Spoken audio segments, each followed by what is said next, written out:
Thank you for joining me for this streaming online presentation of the roots of popular music in America.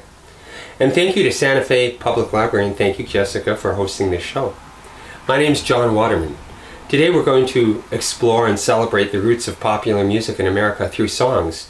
So these are songs about music or musicians, or songs that have a backstory that helps to illustrate the story of popular music in this country.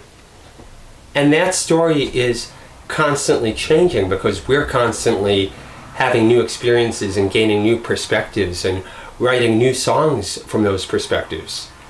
So the story of our music and our culture is a living story. It's not fixed to traditional styles or songs that have been played the same way countless times or historic instruments.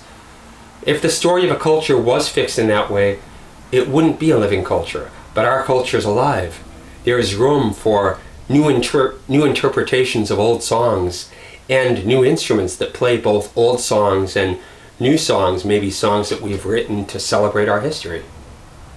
Throughout history, music was a social experience. Musicians made their living by performing. That started to change in 1877 when Edison invented the phonograph. The first commercial recordings were put out on wax cylinders. Eventually, those were replaced with shellac discs, and those were eventually replaced with vinyl discs.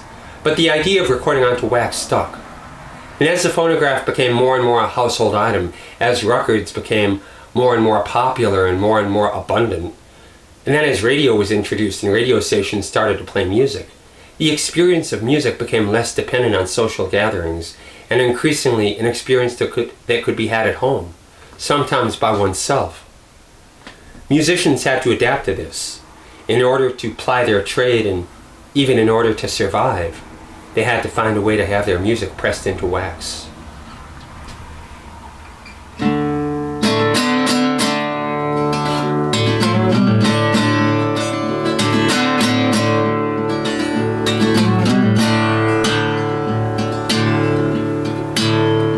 From the hills of eastern Tennessee came the sound of a country jamboree.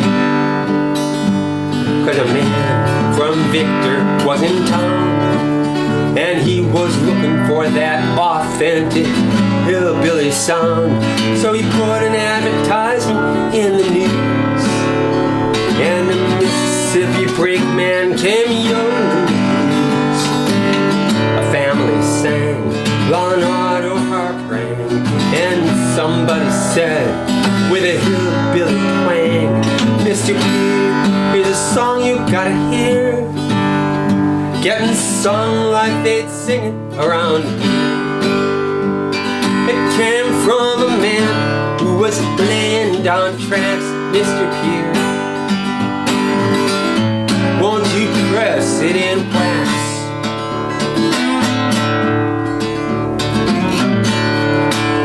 And from the flatlands of western Tennessee, along the river running down to New Orleans, came songs where life's stories were told, as the church houses rocked and the big wheels rolled. And from Memphis the word got around that a man who ran a studio was looking for the sound that plucked the common thread of how life was led by the blacks and the whites. And then somebody said, "Mr. Phillips, here's a song you gotta hear, getting sung with a growl and a sneer. It came from the bluesmen in broken down shacks, Mr. Phillips. Won't you press it in wax?"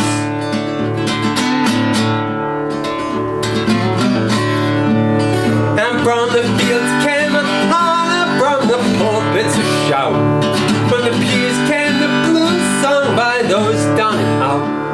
From the juke joints and jazz clubs and slums came the call, from where cotton grows tall to Carnegie Hall. "Mr. Hammond, here's a song you gotta hear, that's bound to keep playing through the years, being sung by someone who might slip through the cracks, Mr. Hammond. Won't you you press it in wax?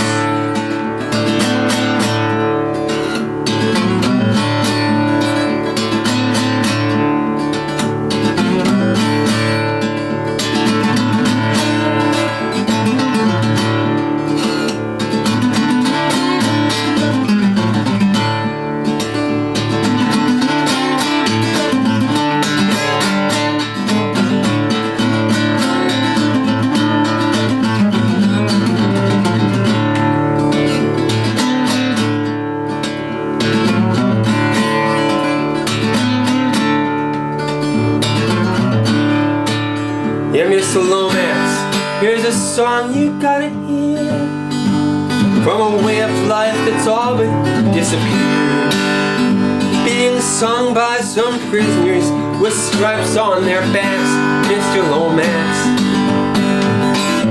won't you press it in wax? Yeah, it came from a hobo who was blocking the tracks. Mr. Lomax, won't you press it in wax?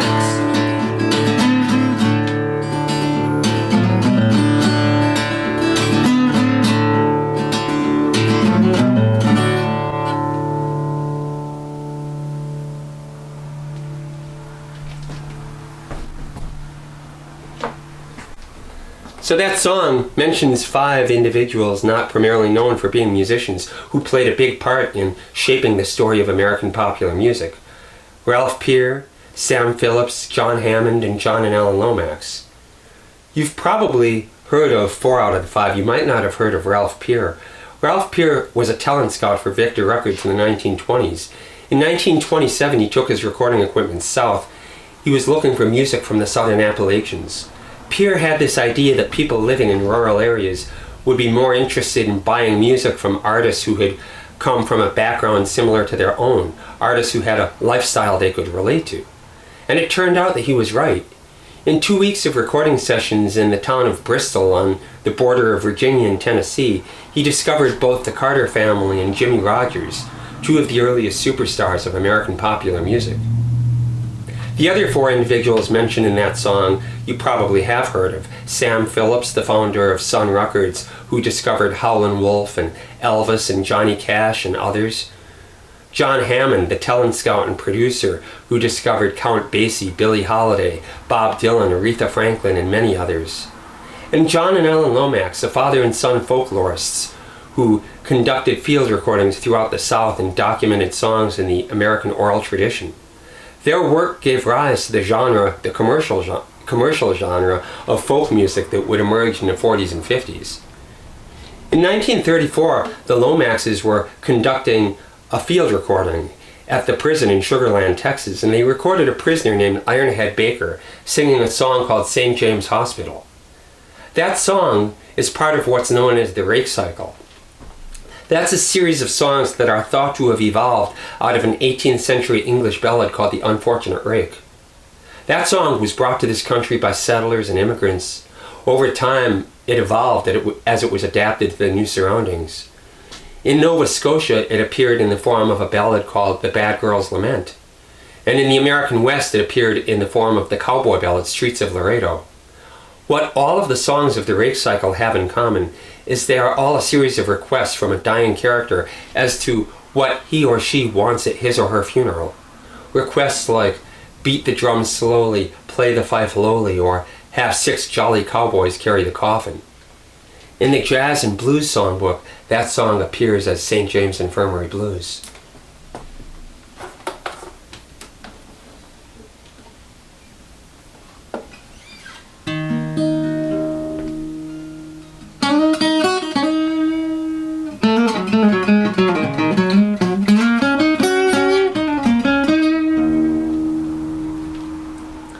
Say I went down to old Joe's barroom on the corner of the square. All my friends, they were having drinks the same as usual.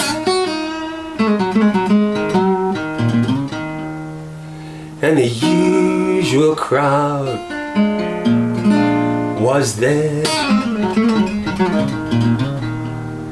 You know, on my left stood big Joe McKennedy, and his eyes, they were bloodshot red. You know, he turned around and he faced all the people, and these were the very words that he said. He said, I went down to St. James Infirmary just to see my baby there. She was lying on a long white table, so pale, so cold, and so fair. Oh, let her go, oh, let her go, God bless her. Wherever she may be, 'cause I tell you she may search this whole wide world all over, but she's never gonna find another man like me.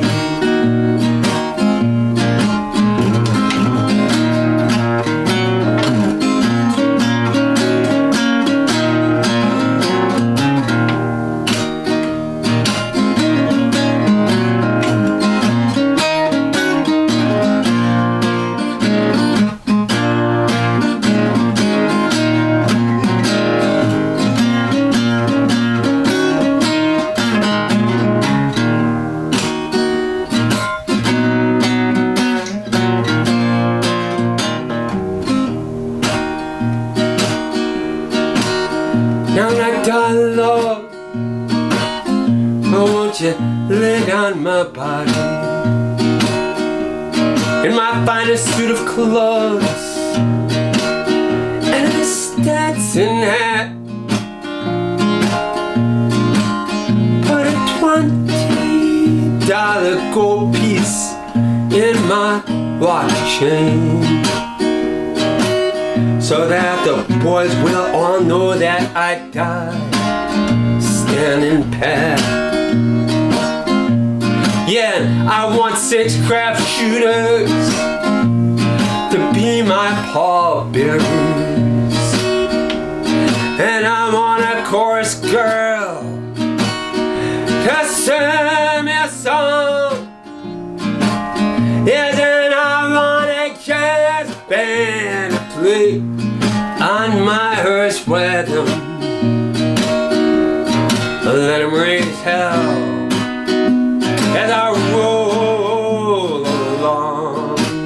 Let's keep rolling on.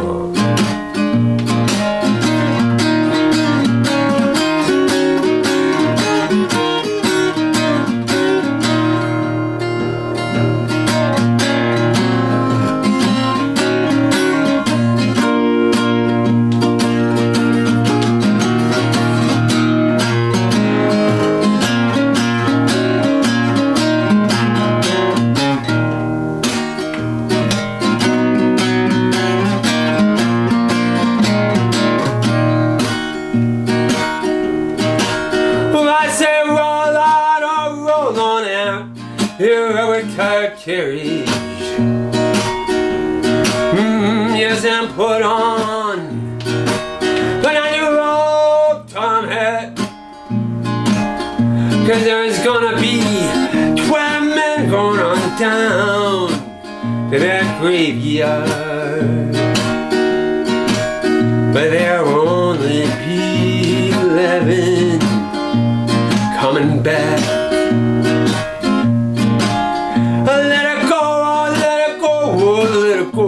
Let her go, God bless her. Wherever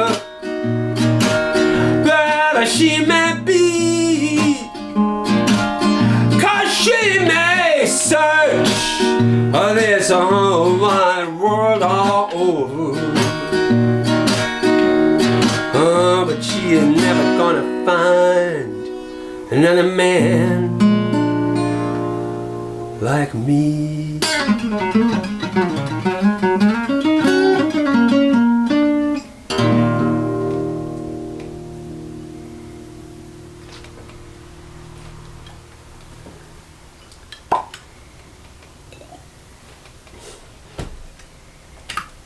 The unfortunate rake might have found its way into the blues through the cowboy ballad Streets of Laredo.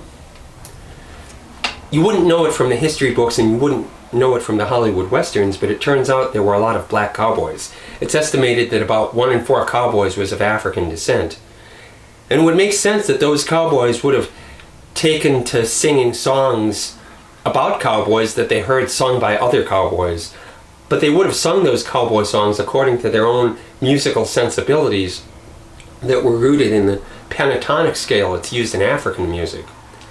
The pentatonic scale has fewer notes in it than the Western scale, which means there's more space between some of the notes, space that can be used for an expressive sliding around on a pitch or bending the pitch, or what we call blue notes. Depending on where the emphasis is placed in those spaces and where the emphasis is heard in those spaces, a song that's in a major key like Streets of Laredo over time could start to be heard as being in a minor key like St. James Infirmary Blues. And if that's what happened with St. James Infirmary Blues, we would expect there to be a song with lyrics similar to Streets of Laredo, but in a minor key. And it turns out that St. James Hospital by Ironhead Baker, sung by Ironhead Baker and recorded by the Lomaxes in 1934, is such a song. And that song might be the missing link through which an 18th century English ballad found its way into the blues. But where did the blues come from? There's a historic site in the Mississippi Delta region called Dockery Farms or Dockery Plantations. It was a sharecropping plantation that was established in the years after the Civil War. Cotton was grown there. But the reason it's a historic site is because of some of the people who lived there.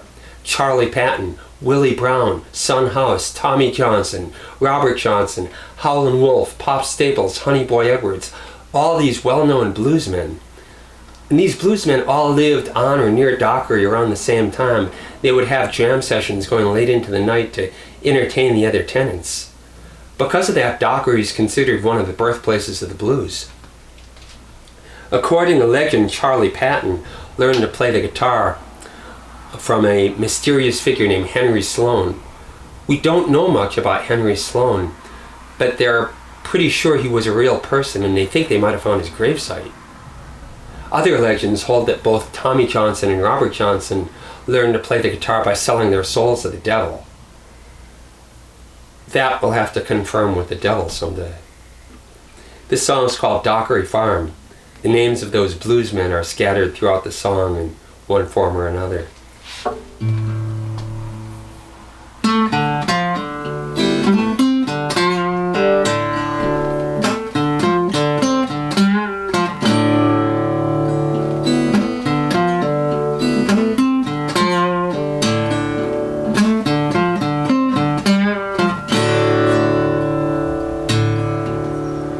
She said, wait for me on Dockery Farm, and that's how I wanna be. The days turned into weeks and months, and now it's been more than a year. But I learned to work the fields, to want the soul straight from these shoes. On Dockery Plantation, harvesting the blues.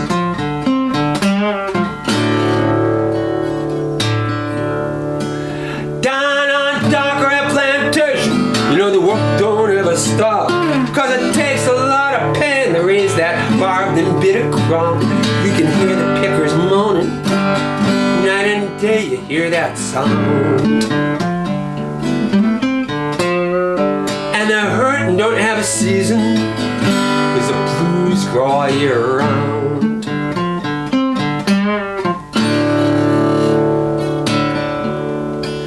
Now when you arrive on Dockery Farm, you can talk to Henry Sloan. If you've got nothing left to lose, he'll tell you where to get a loan. And it'll teach you how to pick and how to barter with your soul. But when you're dealing with the devil, boy, you always wind up in a hole.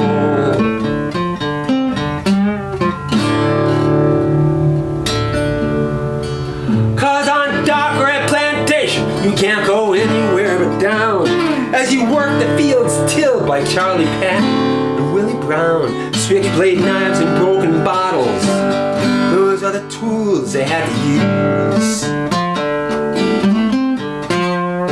to slide beneath the gravel when they harvested the blues.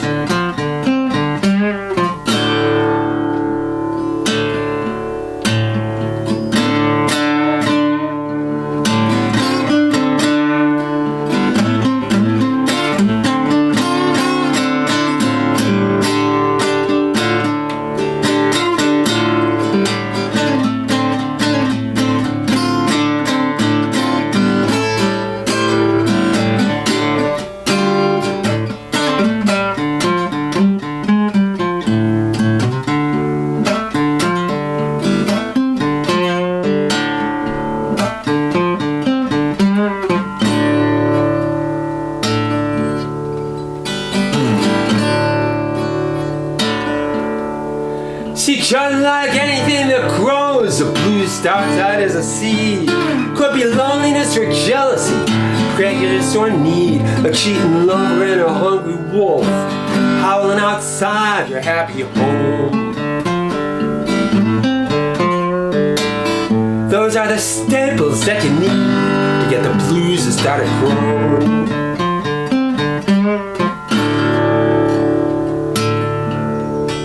Now there's a house full of those bad seeds, and they pour out like a flood, and the air is thick as honey, boy, as you toil in the mud. Oh, it tears you up inside as your heart is being pruned. And even Johnson & Johnson won't stop the bleeding from that wound.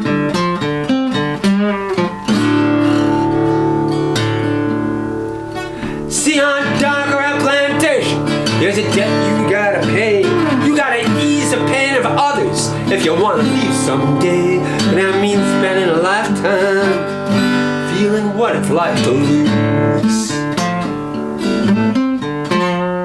On Dark Red Plantation, harvesting the blues.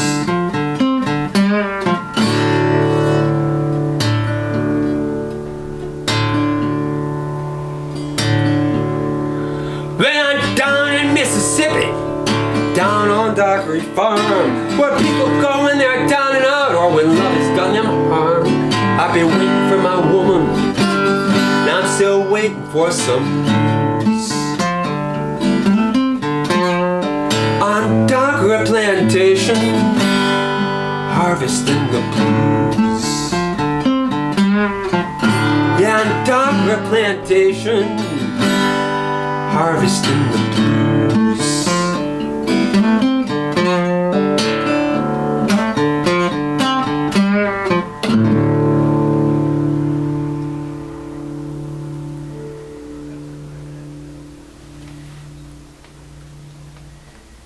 There's a railroad song called Jerry Go Ile the Car that became popular among the workers on the Southwest Santa Fe Railroad in the 1880s.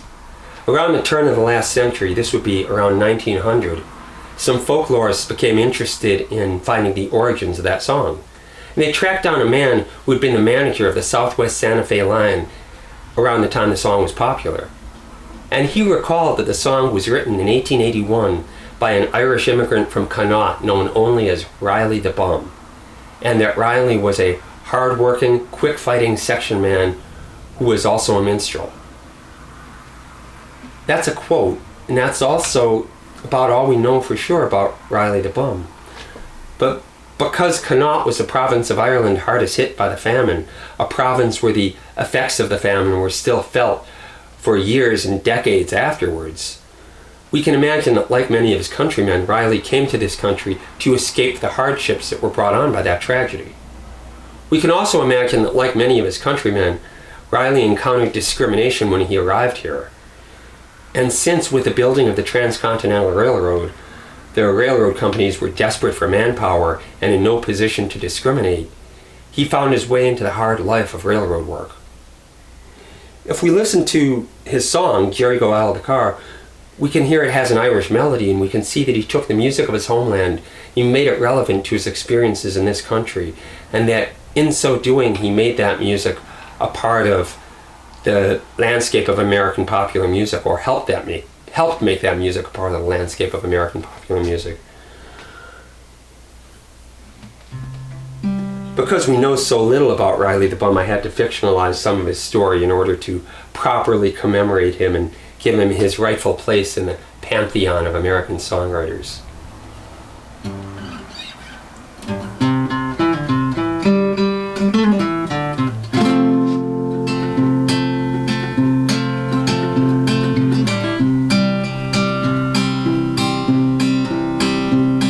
He traveled across the ocean to America, 'cause the famine was severe where he was from.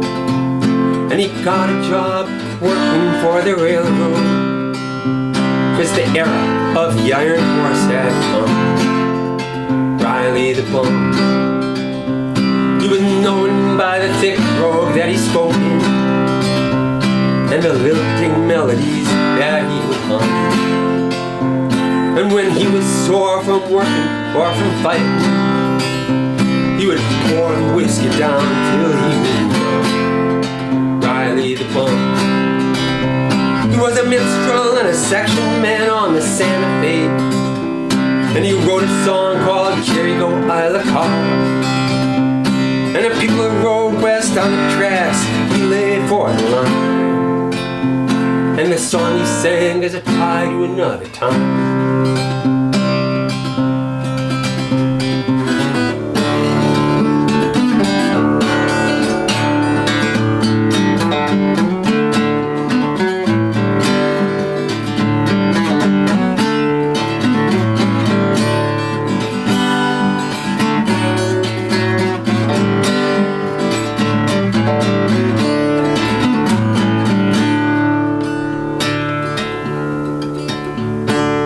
If he saw you rolling some tobacco, he might ask if you would lend him some. But he was never known to turn away someone in need. He would share if he was down to his last crumb. Riley the Bum, he was a minstrel and a section man on the Santa Fe, and he wrote a song called Jerry Go Isle the Car. And the people who rode west on the tracks, he laid for a line. And the song he sang is a tie to another time. Yeah, the song he sang is a tie to another time. Yeah, the song he sang is a tie to another time.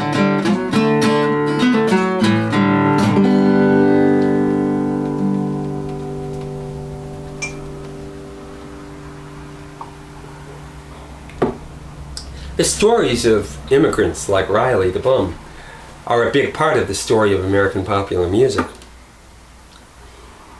In the early 1800s, a large number of German, Czech, and Polish immigrants settled in what would soon become the Republic of Texas. And they brought with them their music and their dances, the polkas and waltzes and the accordion. And the native Tejanos, the Tejano population, heard those sounds and incorporated those sounds into their traditional rancheras and canciones, and that gave rise to a style in northern Mexico called norteño, and eventually that evolved in Texas into what's known as conjunto music, and conjunto in turn was the foundation for what would become Tejano music.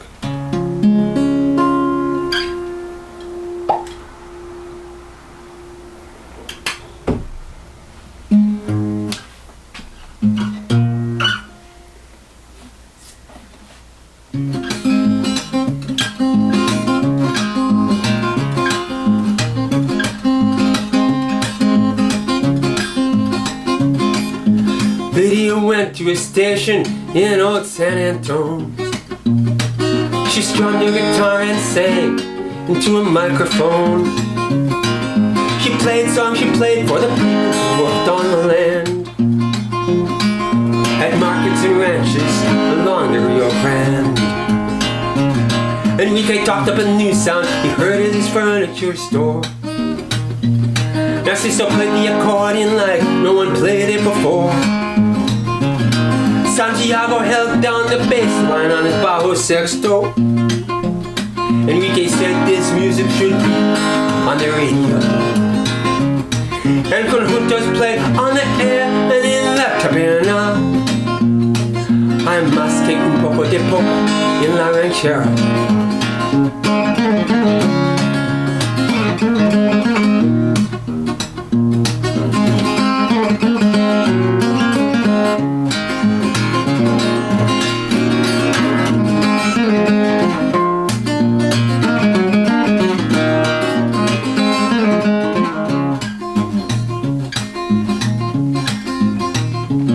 From Bohemian Poland, the settlers came long ago. They brought their music and dances to Texas and Mexico. And the native Tejanos heard them playing with waltzes and polkas, and started putting that oompa sound into Mexican folk songs. And conjuntos played on the air and in la taberna. I'm más que un poco de polka en la ranchera. And Tejanos played at pandegos and fiestas. And there's more than a little polka in the music of Texas.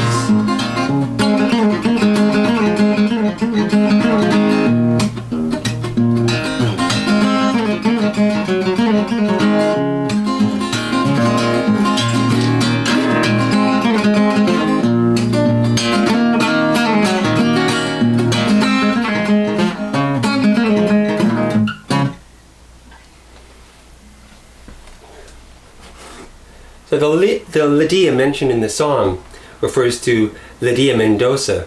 She was one of the originators of the Tejano style and also one of the first popular Spanish language recording artists in this country.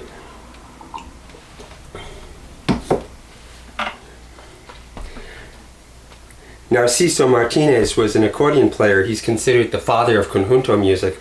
He developed a technique of playing that emphasized his right hand and the melodic notes on the accordion, while his partner in the duo, Santiago Almeida, would hold down the bass line and the rhythm parts on a double-string baritone guitar called a bajo sexto. And the Enrique referred to the song is Enrique Valentin. He was a furniture store owner in Brownsville, Texas, and just as Ralph Peer went south for Victor Records looking for music from the Southern Appalachians, representatives of Eau Claire Records in the 20s and 30s went into southern Texas thinking they could market music to the native Tejano population. And Enrique was their contact. He was he was what would be called a talent broker. He knew who to send their way to sell records to that population. So he played a big part in the development of those styles.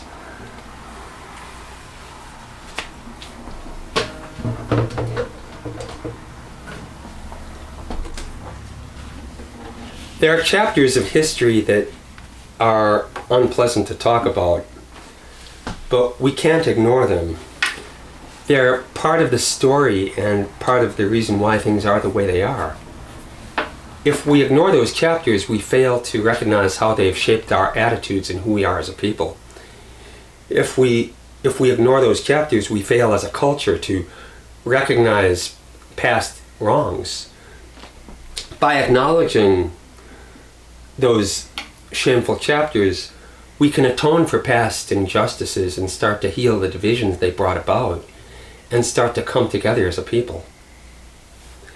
Back around 1830, an actor by the name of Thomas Rice put burnt cork on his face and created a character based on a song and dance he saw being done by a handicapped black stable hand. That character was Jim Crow, and that was the beginning of blackface minstrelsy. the character would perform a song called Jump Jim Crow that consisted of multiple verses sung in a feigned black dialect and set against an Old English melody. In addition to being a cruel mockery, the song was also an expression of anti-elitism, and that resonated with the supporters of Andrew Jackson. The song became very popular. Thomas Rice went on to become a wealthy and famous man and inspire hundreds of imitators. And minstrelsy went on to become a form of hateful propaganda, even more so as the debate over slavery intensified, and even more than that in the aftermath of the Civil War.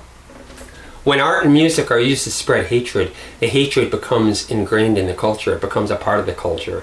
And as years pass, as decades pass, and as hopefully the hatred comes to be recognized as being the evil that it is, whatever art and music was used to spread that hatred can no longer be appreciated as art or entertainment. It becomes repugnant, nothing more than a grotesque relic that has to be stashed away in a museum. And that's what happened with a lot of the songs from minstrelsy. The minstrel shows were a vehicle through which a representation of black music and black culture was introduced to large numbers of non-black Americans who had had little or no contact with black Americans. And even as those minstrel shows became increasingly degrading towards African Americans and other minorities, the performers on those shows would compete with one another for what they imagined to be authenticity in their representations of black music. So what they were degrading and insulting, they were at the same time idealizing. But the qualities they idealized, they attributed to the irrelevant characteristic of skin color rather than to the hard work, passion, and devotion of individual black artists and performers, or the openness of black culture generally. And that's pretty much what racism and prejudice is the taking away of due credit or due blame from an individual, and instead assigning that blame to a whole population based on irrelevant criteria like skin color or ethnicity. Sadly, to some extent, that's still done today.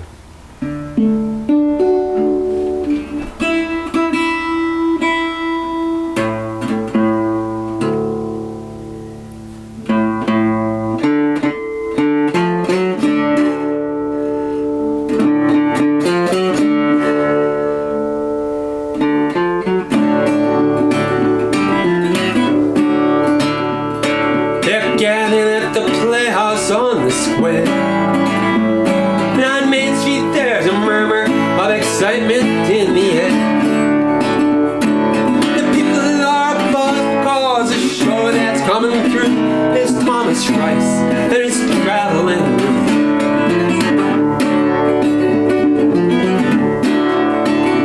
There's a smile in store for those of every age, as the gods of Ethiopia are turned loose upon the stage.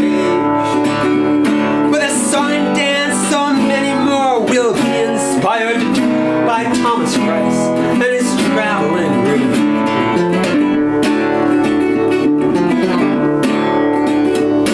It's good, awesome fun for everyone. The spectacle will do the children harm. Good Christians will have themselves such a good time. Even the devil will join in the crowd with his top hat and worn and baggy clothes. Mr. Rice will wheel and tap on his heels and on his toes. So come on, get your tickets, don't miss your chance to catch Thomas Rice and his traveling review.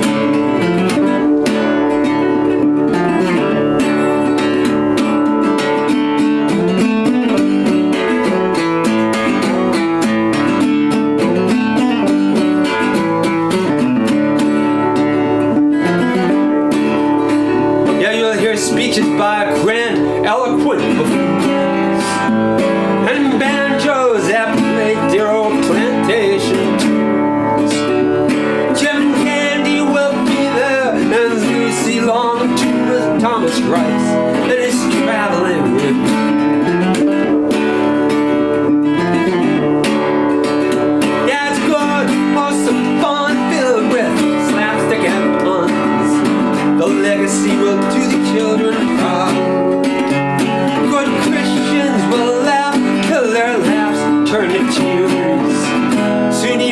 devil will be laughing out loud how fiddler and tempo and bows, crudely colored by burnt cork and dark freakish tones, will be burned in the marrow of these people who've seen Thomas Rice and his traveling review. Thomas Rice and his traveling review.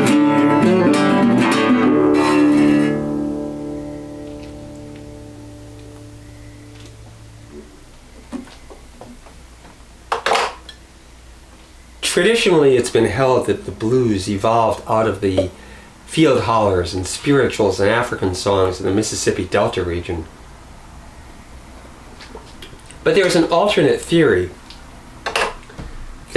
that suggests that the blues instead evolved out of black vaudeville as it was performed on a circuit of theaters in the southeastern cities in the late 1890s and early 1900s.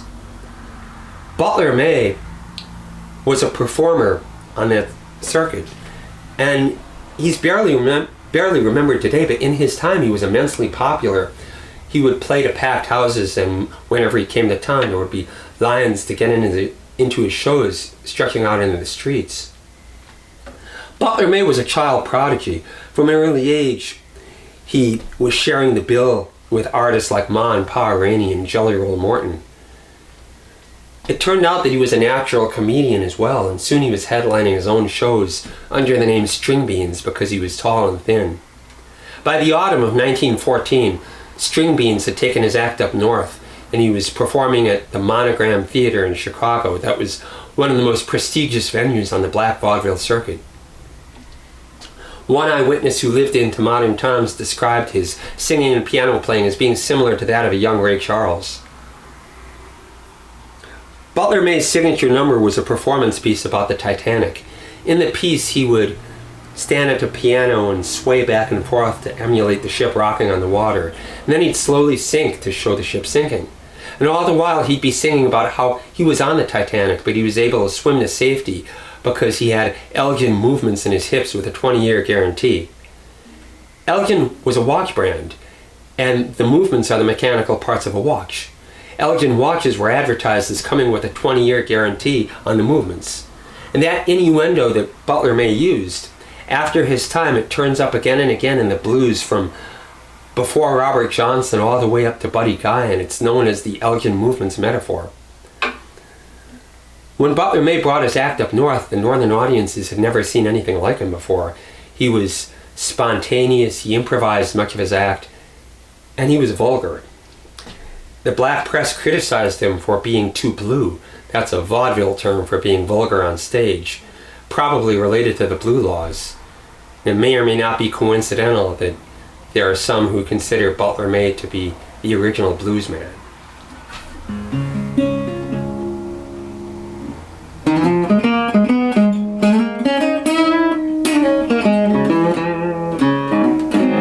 Montgomery, Alabama, on a hot summer day, just before the sun went down, a kid was playing piano on the back of a dray, and a crowd of people gathered round to hear an old song that didn't seem so old, at the beginning of a story that'd be left untold. But if you listen, some say you might still hear what he played today.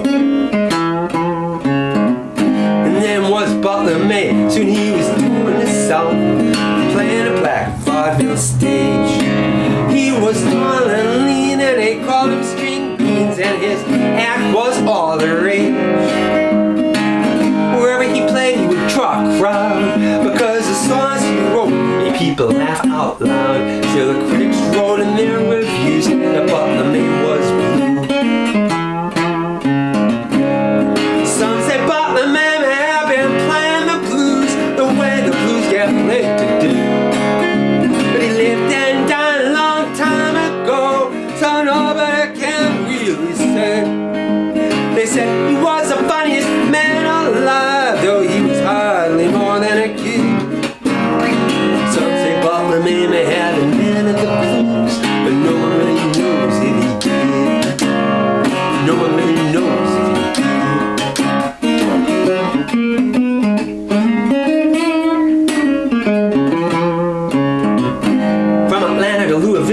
from Chicago to Harlem. Stream beans brought the houses down. He sank the Titanic in a piano log, and he sang Alabama Bound. And when he took the stage, people all agreed he had the kind of moves that were guaranteed. So the critics wrote in their reviews that Butler Man was blue. From Jacksonville, Florida, one November date, came word that Butler Man was gone. He was being pledged to a fraternal lodge when a hazing ritual went wrong. He was just 23, much too young, at the beginning of a song that be left unsung. And if you listen, some say he might still be what he played today. Down in Georgia and Florida, he played on the bill with a rainy San Jelly roll. And up north in Chicago, a mob would gather on State Street whenever string beans did the stroll. Some say Butler Man may have invented the blues, but nobody can really say, 'cause he never recorded or published his songs. There's no one left who heard him play. They say he was the funniest man alive, though he was hardly more than a kid. Some say Butler Man may have invented the blues, but no one really knows if he did. No one really knows if he did.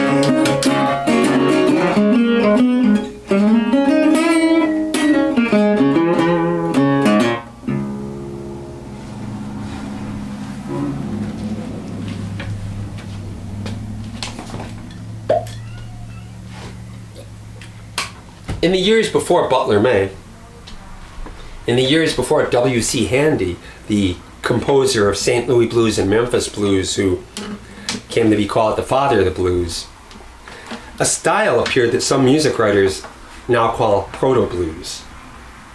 These were ragtime Tin Pan Alley tunes that had evolved out of certain African American folk songs like Frankie and Johnny and Stack O'Lee. Only a small number of these proto-blues songs have been identified.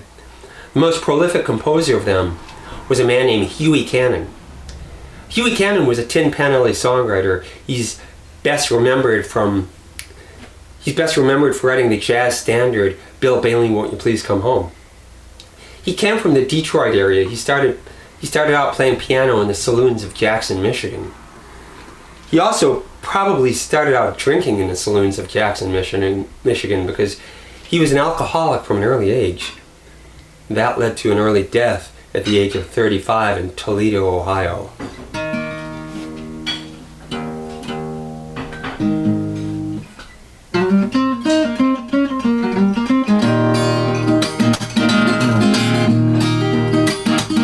Now do you hear that old piano rolling out a ragtime melody from the bars where Huey Cannon used to play? To the rhythm of the shots of gin and whiskey going down, a good timing song that still gets sung today. Where the rounders and the railroad men, the gamblers and the whores told their stories from the darker side of life. And a kid at the piano heard a drunkard at the bar describe how he'd been tossed up by his wife. Now up on Tin Pan Alley, Huey Cannon's got a song, and Mrs. Bailey's moaning all night long. She handed her philandered man a pair of walking shoes. Now many a minstrel knows the tune of Huey Cannon's blues, and it's 60 miles from Detroit to Toledo. You can go that distance any way you choose, and there's a lot of men who've fallen going sideways down there. Many a minstrel knows the tune of Huey Cannon's blues.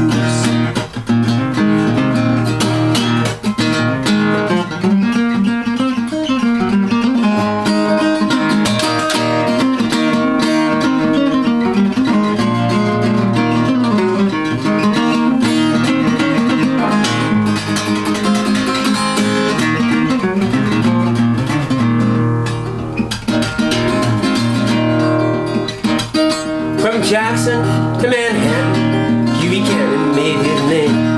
writing music for the publishers to sell. Some songs he wrote for parlors, and some songs he wrote for shows, and some nights he spent locked in a holding cell. Cause Huey Cannon had been drinking hard from the time he was a kid, and as a man his drinking drove away his wife. Oh, he drank away the songs he wrote and the money that he made.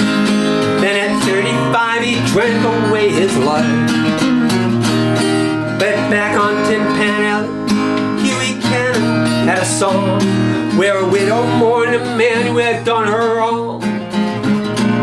Fast living had caught up with him and he had to pay his dues. Now many a minstrel knows the tune of Huey Cannon's blues. And it was 35 years from Detroit to Toledo, going by the way of pills and booze. And there's a lot of men who've fallen going sideways down there. Many a minstrel knows the tune of Huey Cannon's blues. Yeah, many a minstrel knows the tune of Huey Cannon's blues. Won't you come home, Bill Bailey? Won't you come home? She moaned the whole night long. Yeah, I'll do the clerk and a honey, and I'll pay the rent. I know I've done you wrong. Remember that rainy night, dear, I threw you out with nothing but a fine tooth comb. I know that eyes are blue years and let it shine. Bill Bailey, won't you please come home?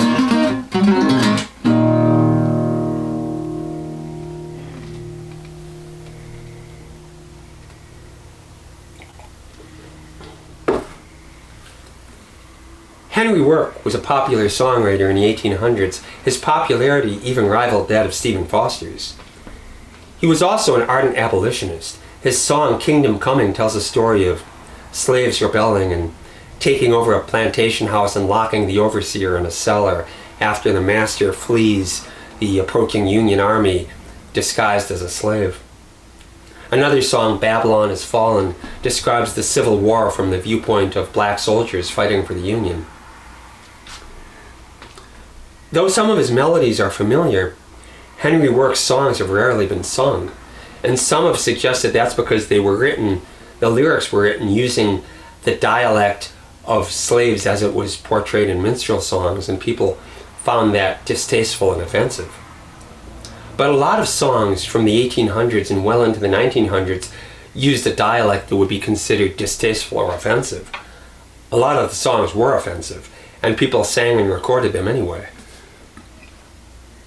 I wonder if maybe the real reason Henry Work's songs weren't sung is because rather than simply decrying injustice, they depicted black Americans taking up arms and fighting in their own self-defense and for their freedoms and rights.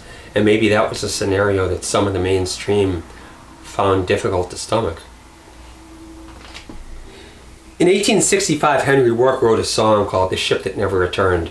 That song became quite popular, and in a short time there were takeoffs on the song involving other modes of transportation that similarly never returned.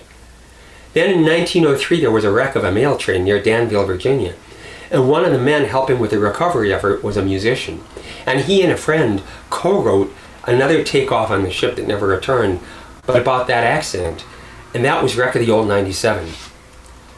Both of the writers went their own way, but they each remembered the song. Some years later, one played it for a friend, who in turn remembered the song, and years later played it for yet another friend, and his name was Henry Witter, and he recorded the song in 1923.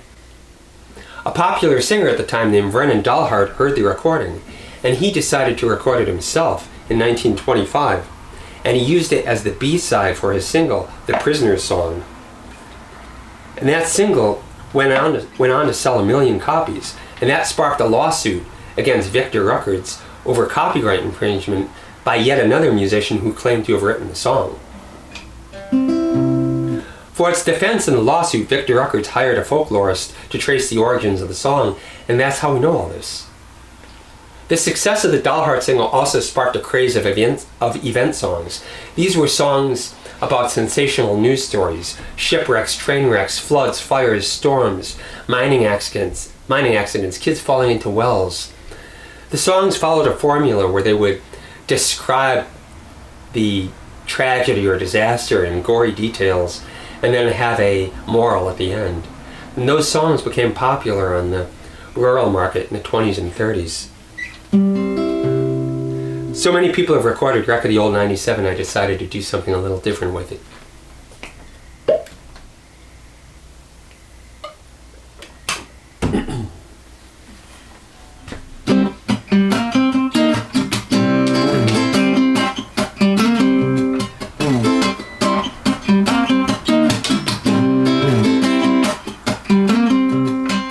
They give him his orders out of Monroe, Virginia, saying, steal your play behind time. This is not 38, no, it's old 97. You must put her in Spencer on time.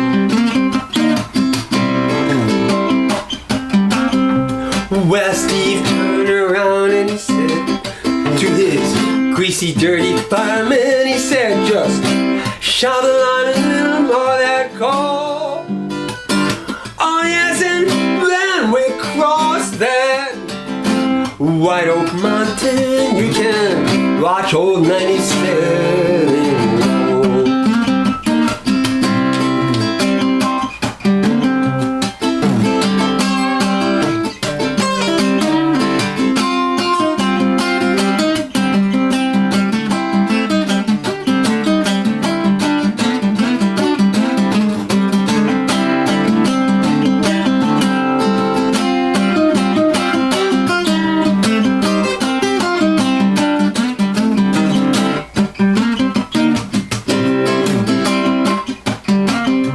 Well, it's a mighty rough road from Lynchburg to Danville, with a line on a 3-mile grade. Oh, and it was on that grade that he lost his air brakes. So you see, oh, what a jump he made. Oh, he was going down the rail and making 90 miles an hour when his whistle broke into a scream. Don't you know they found him in the red? Oh, it is, and on the throttle and scalded to death by the steam.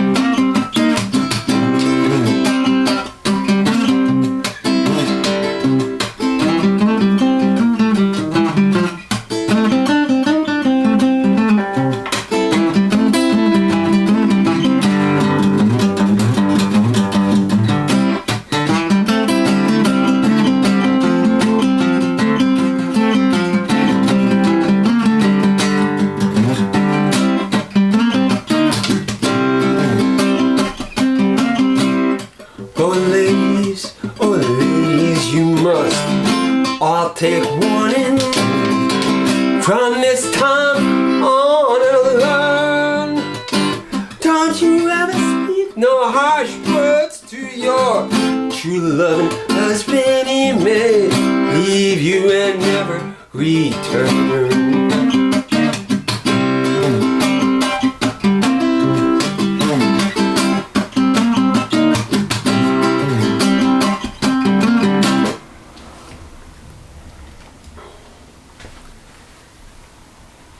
The railroad played a big part in the shaping of this country. The railroad also played a big part in shaping the music of this country. One of the early superstars of American popular music, Jimmie Rodgers, was known as the singing brakeman because he'd been a railroad worker before TB forced him to retire and go back to his first love of entertaining people with music. Rodgers came from a railroading family in Meridian, Mississippi. From an early age, he was exposed to the stories of the train yards and the music of black railroad workers.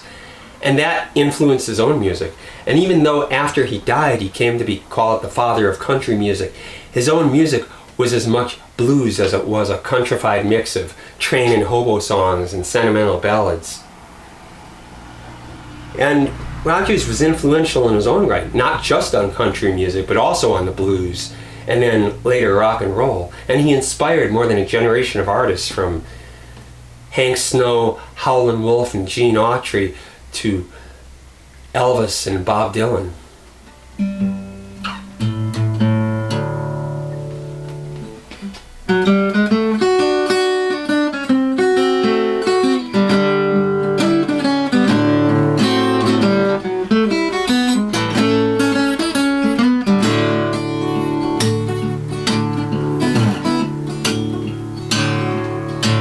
Let me hop aboard a boxcar up in heaven when I die, so I can hear that brakeman sing as we roll across the sky. Listen to the blues pour through the clouds way down below. Let me ride with Jimmy Rogers when I go. Rock me to the rhythm of the rails when I sleep. Let that whistle serenade my wandering soul. Let it blow. I wanna ride upon that line that runs for all eternity. Oh, let me ride with Jimmy Rogers when I go.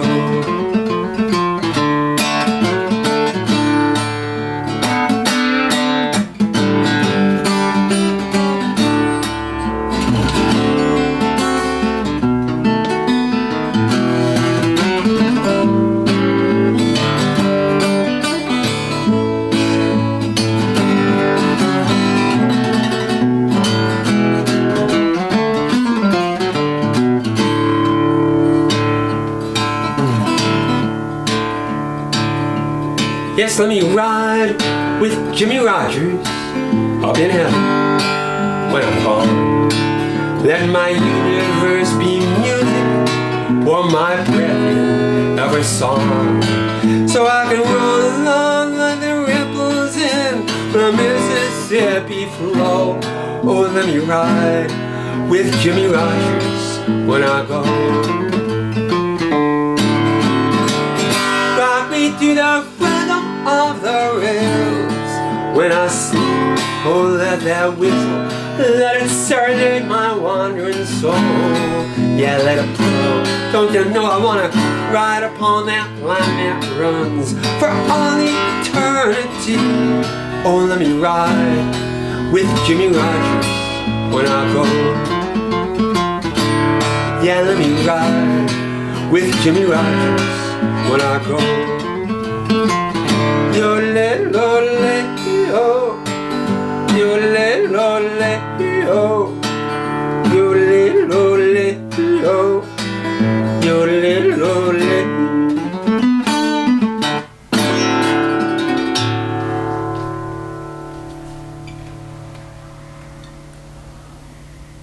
Jimmy Rogers was innovative. He incorporated other styles into his own music. He recorded with black musicians when the music business was still segregated. He even recorded a song with Louis Armstrong and his wife Lil. He also recorded with a Hawaiian steel guitar player, and that's why steel guitar is found in country music. The steel guitar was invented in 1885 by Joseph Kikuku as a schoolboy. The story goes that he was carrying a Spanish guitar home and he picked up a metal bolt, and the bolt brushed against the strings and made a tone, and gave him the idea to develop a technique for playing guitar with a slide.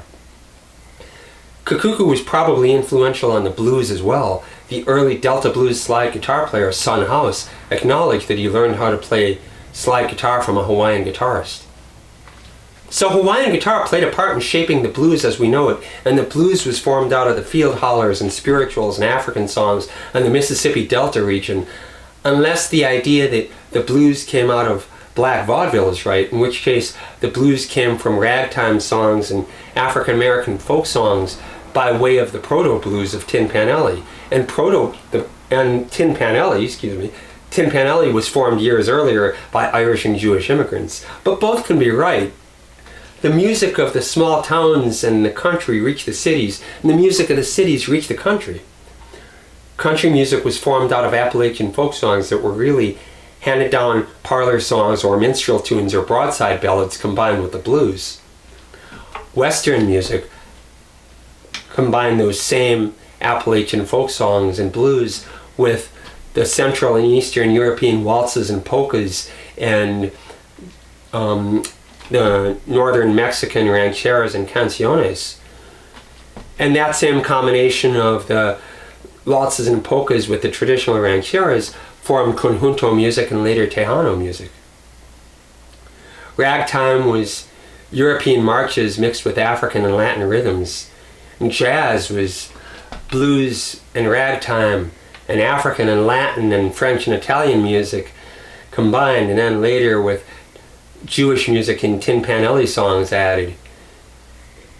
And rock was blues and country and African and Latin and Caribbean music that then later with world music added. But those are all just labels, and really the music of a people is the music that tells their stories and marks the events in their lives.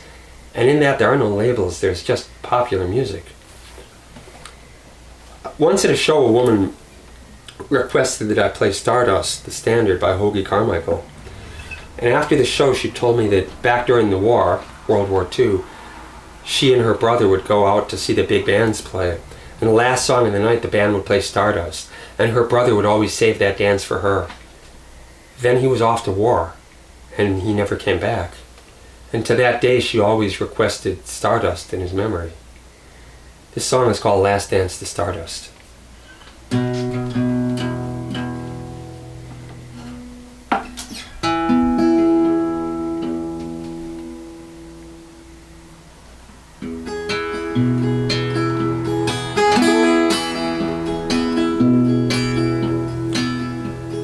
band was playing Stardust as they danced on the floor.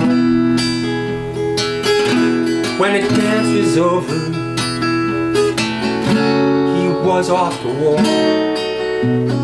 The next day she was over here and he was over there. There was a last dance to Stardust that they shared.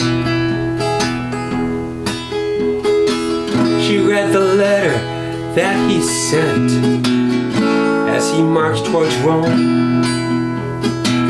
She read the letter saying he was never coming home. She prayed that there was some mistake, that somehow he was spared. But it was a last dance to Stardust that they shared. Last dance to Stardust, vivid in her memory. A last dance to Stardust that haunts her reverie. And the sound of winds and violins will always fill the air of a last dance to Stardust that they shared. Now people come into this world and people pass away, but the music that they make for an eternity will stay. Like a rebel on the ocean, like a true love once declared, like a last dance to Stardust that they shared. Last dance to Stardust, vivid in her memory. A last dance to Stardust that haunts her reverie. And the sound of winds and violins will always fill the air of a last dance to Stardust that they shared. And she said to me this disappear. She asked me, won't you play that song from way back when I long to hear? Now take me back once more to 1943 and his last dance to stardust with me. His last dance to stardust with me.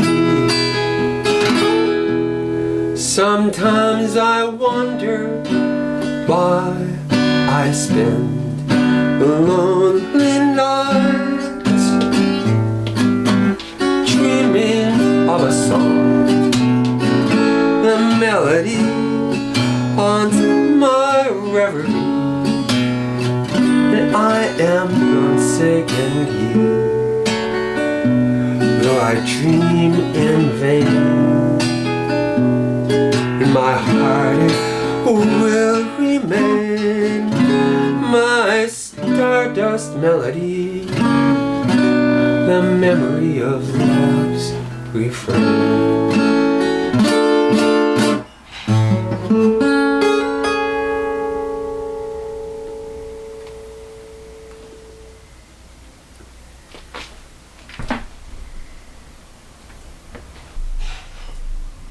Popular music tells our stories and marks the events in our lives, not just big global events like World War II, but our everyday experiences.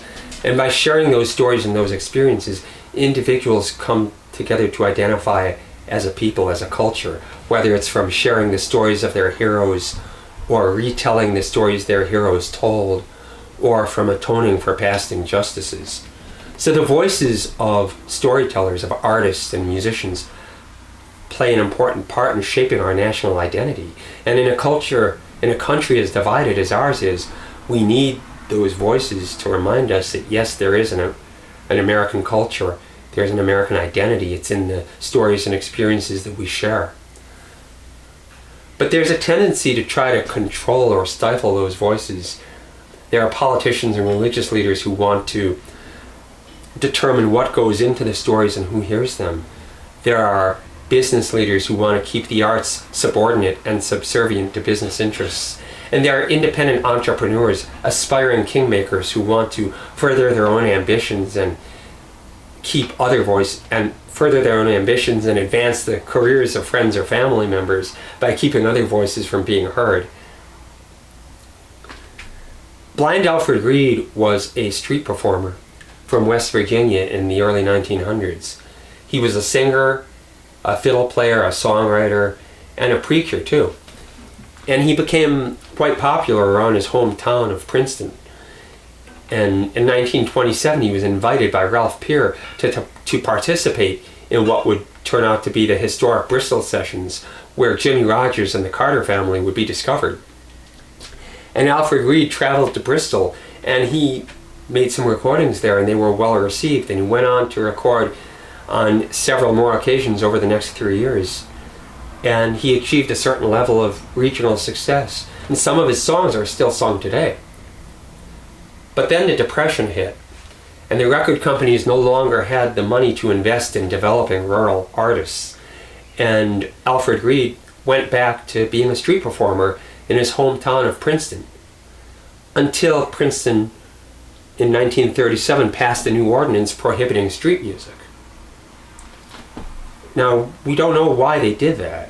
There's no telling, we can only guess. And some years later, Alfred Reed died apparently of starvation. It was a fair number of years later, enough so that we can't necessarily say that his death from starvation was the result of this town passing that ordinance, but certainly by denying him his livelihood and denying him his passion, they were metaphorically starving him anyway. And they were starving those around him from hearing his unique voice.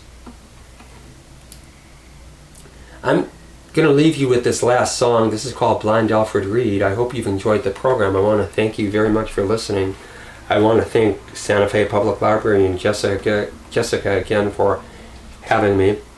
And if you've enjoyed the program, I do have a website, jonwaterman.com. There's no H. I'm going to have other similar programs coming out in the near future. And I do hope you'll continue supporting your public library and keep supporting independent music and the arts in general, and keep listening to music and enjoying it. This is called Blind Alfred Reed. Thank you.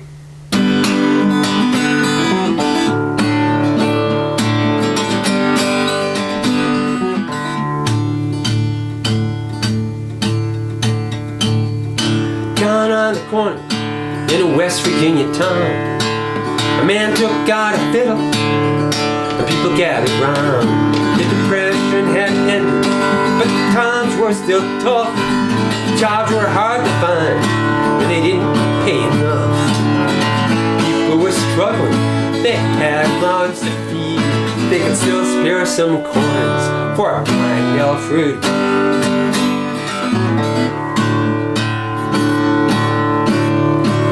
Alfred Reed was born blind. He had to learn to survive by playing music and doing a little preaching on the side. And that's all he needed to get by in life, take care of his family, 5 kids and a wife. Times were often hard, they were seldom in need, cause people paid for the songs played by blind Alfred.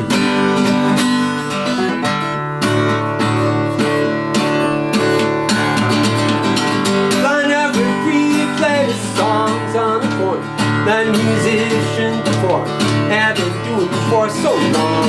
He always had a way to keep food on the table, as long as he was able to play someone a song.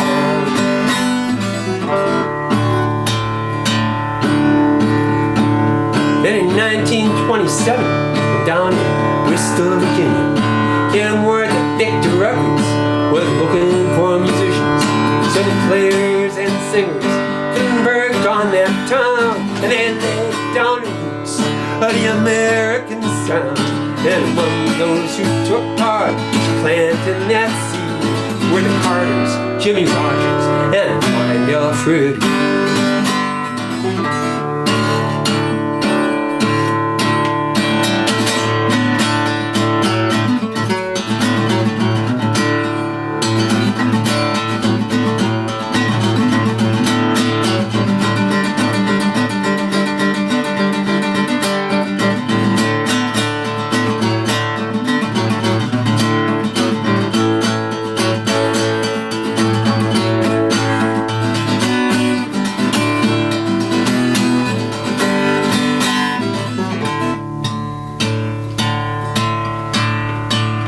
And in 1937, back in that West Virginia town, a new law was passed that busking would no longer be allowed. That's what some business owners wanted, and they got to have their say. They thought music on the streets stole their customers away. And some politicians thought property values would go up, and people didn't see a blind man collecting money in a cup. And still others thought that they alone ought to have the final word on which musicians should be listened to and which one should not be heard. And they were all consumed with a hunger for power and greed, and that brought starvation to blind Alfred.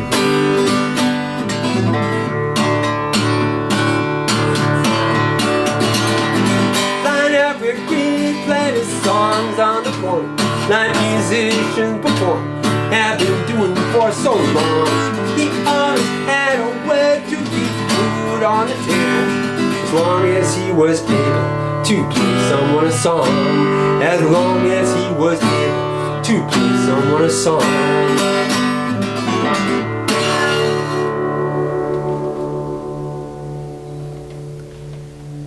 Thank you very much. If anybody would like to chat or has any questions, I'd be happy to sit for a while. I'd love to meet you. Thank you very much for having me.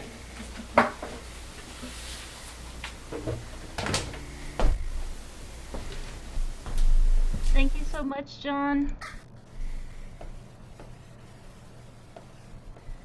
Jessica, if you would like to unmute yourself, You may feel free to do so and ask your questions. Otherwise, I can ask for you.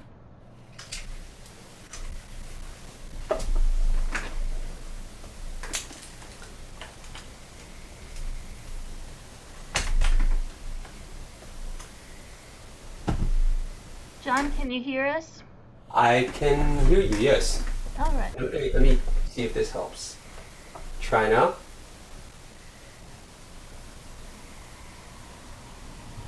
I heard you a second ago.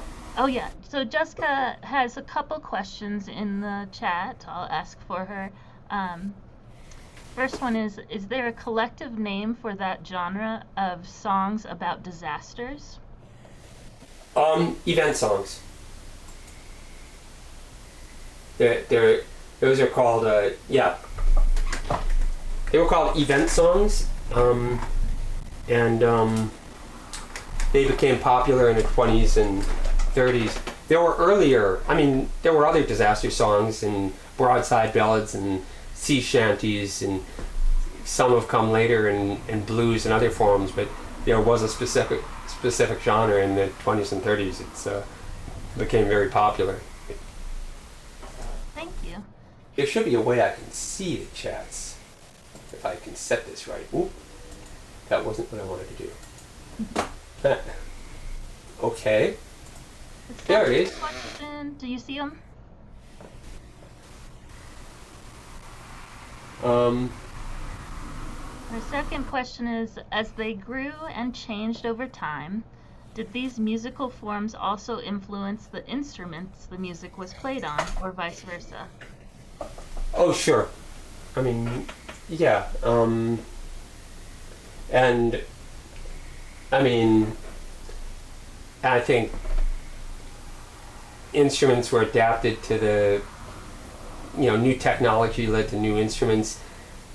That meant new styles adapted to the new technologies, which were the new instruments, and in turn new instruments were then adapted to the technologies. So just like with the popular music going from cities to the country and country back to the city, it's a constant process of going back and forth.